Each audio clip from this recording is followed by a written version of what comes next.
সুপ্রিয় শিক্ষার্থী বন্ধুরা, তোমরা কেমন আছো? আশা করি তোমরা সবাই ভালো আছো। তোমাদের গণিত বইয়ের সেট ও ফাংশন অধ্যায়ের আমি আজকে তৃতীয় পর্বে আসছি কিছু বিষয় নিয়ে, গুরুত্বপূর্ণ টপিকস নিয়ে আলোচনা করতে। তো প্রথমেই আলোচনা করব সসীম সেট সম্পর্কে। সসীম সেটটা হচ্ছে যে সেটের উপাদান সংখ্যা গণনা করে নির্ধারণ করা যায় তাকে সসীম সেট বলে। তাহলে দেখা যাচ্ছে কি যে, মনে করো এ একটি সেট যার উপাদান সংখ্যা আছে 1 2 3 4 9 10। এখানে উপাদান সংখ্যা গণনা করলে দেখা যাচ্ছে কি 6টি উপাদান আছে। এই 6টি উপাদান আমরা গণনা করা যাচ্ছে, তাহলে এটা এ একটি সসীম সেট। আবার দেখো বি সমান আছে 20 21 এভাবে ডট ডট দিয়ে 100 পর্যন্ত। তো বোঝা যাচ্ছে কি এই সেটের সর্বশেষ উপাদান হচ্ছে 100, অর্থাৎ এখানে উপাদান সংখ্যা হচ্ছে 81টি। যেহেতু গণনা করা যাচ্ছে তাহলে বিও হচ্ছে একটা সসীম সেট। আবার দেখো সি সমান আছে এক্স সাচ দ্যাট এক্স মৌলিক সংখ্যা, অর্থাৎ এক্সের মানগুলো কী হবে? মৌলিক সংখ্যা। এবং কোন মৌলিক সংখ্যা? যেগুলো দেখো 2 is less than x is less than 17, অর্থাৎ 2 থেকে বড় হতে হবে এবং 17 থেকে ছোট। তাহলে 2 থেকে বড় এবং 17 থেকে ছোট এই উপাদান সংখ্যা দেখো আমরা লিখছি 3 5 7 11 এবং 13। এখানে উপাদান সংখ্যা 5টি। প্রথম দুটি হচ্ছে তালিকা পদ্ধতিতে দেখাইছি এবং সি যে সেটটা সেটা গঠন পদ্ধতিতে দেখাইছি। আশা করি শিক্ষার্থী বন্ধুরা তোমরা বুঝতে পারছো। তো 2 থেকে বড় এবং 17 থেকে ছোট মৌলিক সংখ্যাগুলো এভাবে কিন্তু আমাদের লিখতে হয়। তো দেখো এরপরে আমরা যেটা শিখব সেটা হচ্ছে অসীম সেট। অসীম সেট কাকে বলে? যে সেটের উপাদান সংখ্যা গণনা করে নির্ধারণ করা যায় না তাকে বলা হয় অসীম সেট। অর্থাৎ এ সকল সেটের যে উপাদান সংখ্যা কয়টি হবে তা গণনা করে কিন্তু সঠিক ধারণা পাওয়া যায় না। দেখো এর সমান একটা সেট আছে 1 2 5 7 ডট ডট ডট ডট দিয়ে আছে, মানে এর পরে যে কত সংখ্যা আছে তা কিন্তু নির্দিষ্ট জানা যাচ্ছে না। এবার দেখো বি আরেকটি সেট -3 -2 -1 0 1 2 3 এভাবে ডট ডট, অর্থাৎ এর ডান দিকে যে আর কতগুলো সংখ্যা আছে সেটাও গণনা করে নির্ধারণ করা যাচ্ছে না, তো এটাকে বলা হবে অসীম সেট। এরপর আসি আমরা শিখব ফাঁকা সেট সম্পর্কে। ফাঁকা সেট হচ্ছে যে সেটের কোনো উপাদান নেই, অর্থাৎ উপাদান শূন্য, উপাদান সংখ্যা কি শূন্য, তাকে বলা হবে ফাঁকা সেট। এটাকে আমরা এই অরিচিহ্ন দ্বারা প্রকাশ করি। ফাঁকা সেটকে অরিচিহ্ন দিয়ে প্রকাশ করা হয়। মনে করো একটা সেট আছে এ সমান x is belongs to N such that 10 is less than x is less than 11। এ থেকে বোঝা যাচ্ছে কি যে এ সেটের উপাদান সংখ্যা আছে সেই সব স্বাভাবিক সংখ্যা যা 10 থেকে বড় কিন্তু এবং 11 থেকে ছোট। তো তোমরাই বলো 10 থেকে ছোট, 10 থেকে বড় এবং 11 থেকে ছোট কি কোনো সংখ্যা আছে? নেই। তাহলে এটা একটি ফাঁকা সেট আমরা বলতে পারি। এরপরে আসবো আমরা উপসেট নিয়ে। উপসেট কাকে বলে?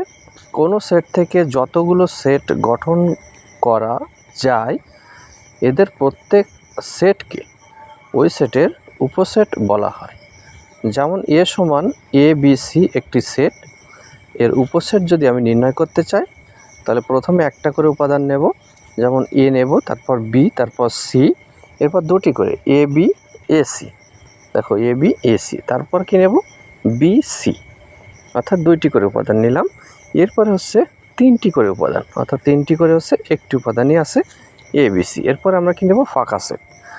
তাহলে এ সেটের উপসেট সমূহগুলো আমরা বুঝতে পারলাম। এবার আসে প্রকৃত উপসেট।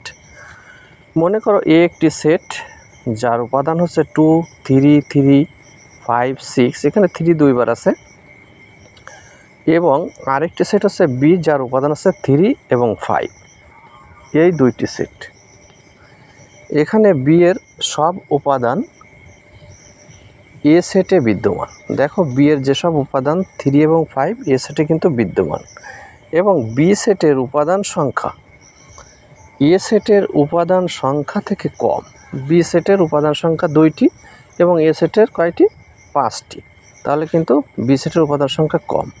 তাহলে আমরা কি বলতে পারি? অতএব বি এর একটি প্রকৃত উপসেট এবং বি ইকুইভ্যালেন্ট এ, অর্থাৎ এই চিহ্ন দ্বারা প্রকৃত উপসেটকে লেখা হয়। তাহলে আমরা বলতে পারি যে সংখ্যা কিভাবে বলা যায়, যে কোনো সেট থেকে গঠিত উপসেটের মধ্যে যে উপসেটগুলির উপাদান সংখ্যা প্রদত্ত সেটের উপাদান সংখ্যা অপেক্ষা কম, এদেরকে প্রকৃত উপসেট বলে। তো শিক্ষার্থী বন্ধুরা, আমরা একটা কাজের মাধ্যমে এই যে প্রকৃত উপসেট, এই প্রকৃত উপসেটের সংখ্যাগুলো কিভাবে নির্ধারণ করা যায়, আমরা একটা কাজের মাধ্যম দিয়ে এটা শিখে আসব। তো আমরা যেহেতু বিটা এখানে দেখো, বিটা হচ্ছে আমার উপসেট। কার উপসেট? এ এর উপসেট। তাহলে এভাবে লেখা যায় বি সাবসেট এ। তো দেখো একটা কাজের মাধ্যমে আমরা এটা শিখে আসি। কাজটি হচ্ছে, মনে করো এ সমান একটা সেট দেওয়া আছে যার উপাদান হচ্ছে এ বি সি। এর উপসেটগুলি লিখতে হবে এবং কি করতে হবে, সেগুলো থেকে প্রকৃত উপসেট যাচাই করো। প্রকৃত উপসেট লিখো অথবা যাচাই করো, একই প্রশ্ন। তো প্রথমে এর উপসেটগুলো আমরা ঠিক একইভাবে লিখব, এ বি সি, তারপর A B A C B C, তারপর হচ্ছে এ বি সি এবং লাস্টে দেব ফাঁকা সেট।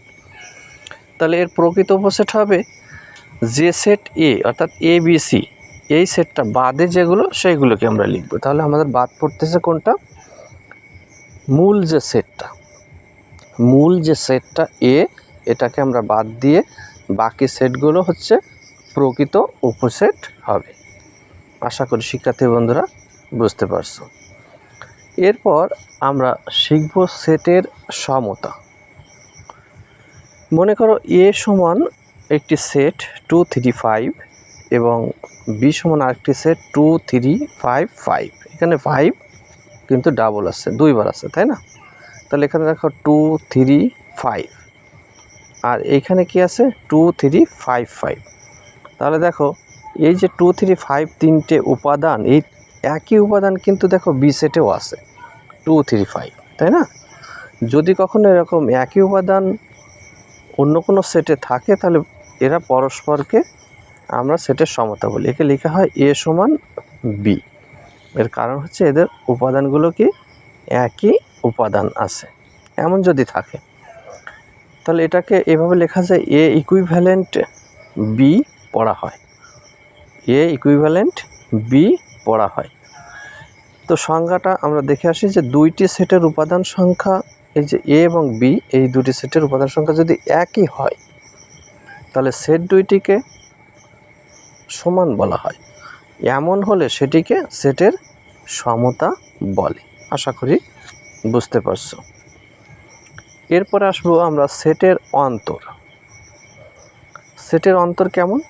মনে করো এ একটা সেট আছে 1 2 3 4 5 6 7 একটা সেট, এবং বি আরেকটি সেট আছে 3 5 7। যখন সেটের অন্তর করতে বলবে তখন এ সেট থেকে বি সেটের বিয়োগফল, অর্থাৎ ডিফারেন্স অফ সেট, অথবা এ বাদ বি, এভাবেও কিন্তু লেখা যায়। মনে করো এ সেটের মানটা আমরা বসালাম 1 2 3 4 5 6 7, তারপর বিয়োগ চিহ্ন দিয়ে বি সেটের মান 3 5 7 বসালাম।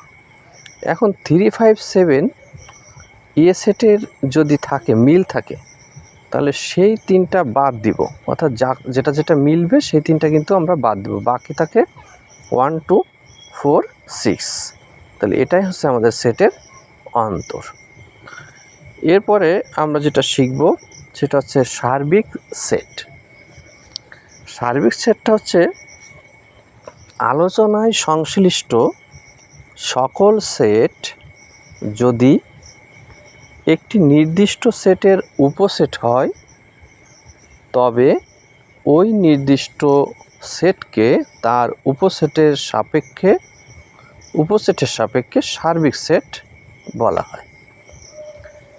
দেখো উদাহরণের সাহায্যে আমরা এটা কীভাবে বুঝতে পারি, যে যেমন সকল জোড় স্বাভাবিক সংখ্যার একটা সেট, যাকে আমি সি দ্বারা প্রকাশ করলাম, মনে করো এখানে যত সংখ্যা আছে সব জোড় সংখ্যা হবে, 2 4 6 8 10 12, অর্থাৎ সব সংখ্যাগুলো কী হবে, জোড়।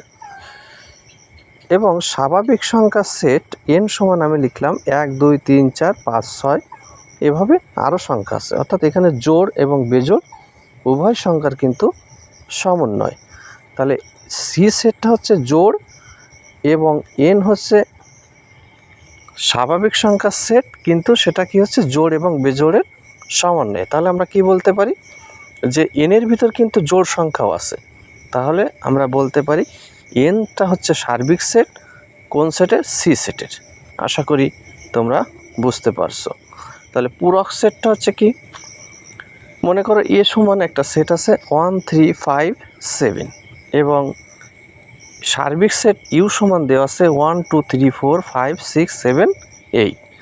এখন পূরক সেট নির্ণয় করতে গেলে আমরা এ ড্যাশ বা এর উপরে আমরা সি দিই, এ সি সমান আমরা সার্বিক সেট ইউ বিয়োগ আছে এ, অথবা আমরা এভাবে লিখতে পারি ইউ বাদ এ। তাহলে ইউ এর মানটা হচ্ছে 1 থেকে 8 পর্যন্ত এবং এর মান হচ্ছে 1 3 5 7। এই 1 3 5 7 এই চারটে উপাদান কিন্তু উভয়ের ক্ষেত্রে মিলে গেছে। তাহলে এই চারটে উপাদান বাদে আর যারা থাকবে সেই উপাদানটা হচ্ছে এ পূরকের মান। আশা করি শিক্ষার্থী বন্ধুরা তোমরা বুঝতে পারছো। তো এরপরে আমরা শিখব হচ্ছে শক্তি সেট। শক্তি সেট বুঝতে গেলে একটা সেটকে আমি নিলাম বি, বি একটা সেট যার উপাদান হচ্ছে এ বি সি। প্রথমে আমি কি করব, এই যে সেটটাকে নিলাম এই সেটের উপসেট আমি বের করব।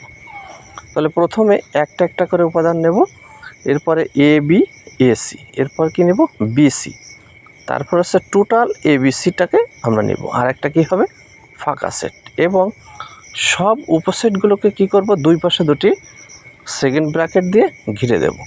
তাহলে আমরা এই যে বি সেটের যে শক্তি সেট, এটাকে আমরা লিখতে পারি পাওয়ার অফ বি, অর্থাৎ পি অফ বি। তাহলে এটাকে আমরা এভাবে লিখতে পারি। এটাই ছিল আজকের আলোচনা। আশা করি ভিডিওটি তোমাদের ভালো লেগেছে। পরবর্তী পর্ব দেখার আমন্ত্রণ জানিয়ে এখানেই বিদায় নিচ্ছি। তোমরা সকলে ভালো থাকবে।